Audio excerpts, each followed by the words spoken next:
আমার নবী ডাকতে বলে, আজরাইল রে, ও আজরাইল, কত মাসুম মাসুম বাচ্চাগুলো মায়ের কোল থেকে নিয়ে যাও, কত সন্তান নিয়ে যাও,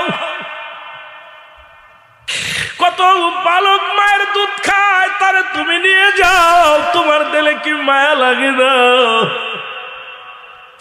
কত মায়ের সন্তানের সামনে থেকে মাকে তুমি নিয়ে যাও, তোমার কি মায়া লাগে না? আজরাইল বলে, হুজুর, জীবনে আমি 2টা বার কেঁদেছিলাম। কয়টা বার?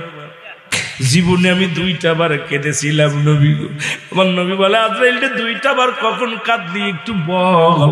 বলে, 1টা বার নবী গো, সমুদ্রের মধ্যে একটা বালক দুনিয়ার মধ্যে জন্মগ্রহণ করে নবী গো, ওই বালকের মায়ের জানটা কবজ করতে যাইয়া